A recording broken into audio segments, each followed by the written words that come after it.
What did winning that state championship, the first ever for NMMI boys soccer, what did that do for the program? There's a lot of buzz for that. A lot of the guys are talking, they're excited. There's also been a lot of people asking, are we going to repeat and all of that. That goes with it all the time. But I'm sure, it's my first time to be dealing with it, but I'm sure Coach Smith over at Sandia Prep probably gets that all the time. But no, it's exciting because once you've done it, then we have a chance to get back there and maybe try to do it again, and that's what I think we're hoping for. But also, everybody else in the field is also trying to do that as well. So, we're just looking forward to this year.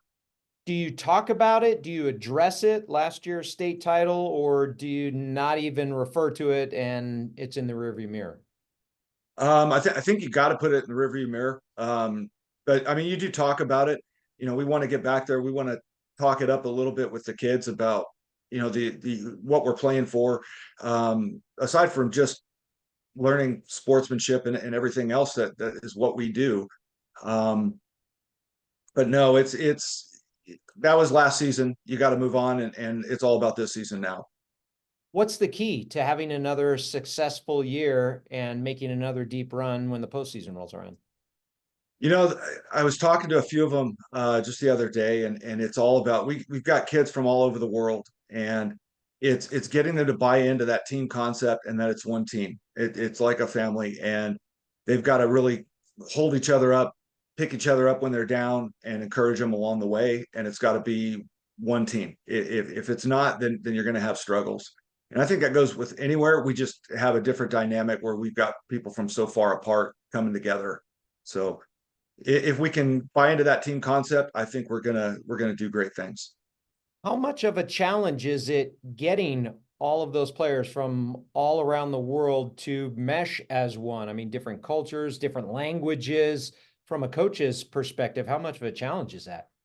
Oh, it's a tough challenge. I mean, we're still for about the next 2 weeks, we're still learning each other's names. Uh, everybody else has kind of been practicing all year and or all summer, and I know they've had some scrimmages and stuff around the state, and that's great. I'm happy that they're able to do that. We're just trying to learn each other's names at this point. So, we'll get there, and after a few weeks, we'll start firing on all cylinders, I think, but it's going to take a little bit of time.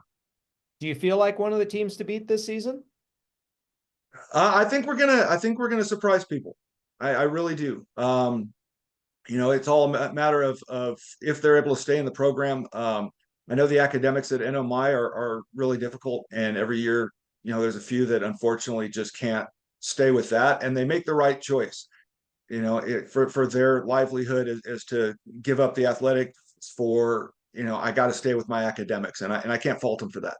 We try to, give them all the help they need with tutoring time, and even the players try to help out as best they can. But sometimes the academics are tough, and it's good. It's college preparatory and gets them ready for wherever they're going to go after high school. What kind of goals do you set out for this team? What would constitute another successful year for the Colts? We always want to finish strong in district. That's the first milestone, and then it's getting into the state tournament next, and then having a good representation there, and then again, you want to get back to the big game. So, we're hoping to do that, but it's not going to be easy. There's a lot of people that want to do the same thing, so we're just going to take it game by game, and hopefully we'll win a few.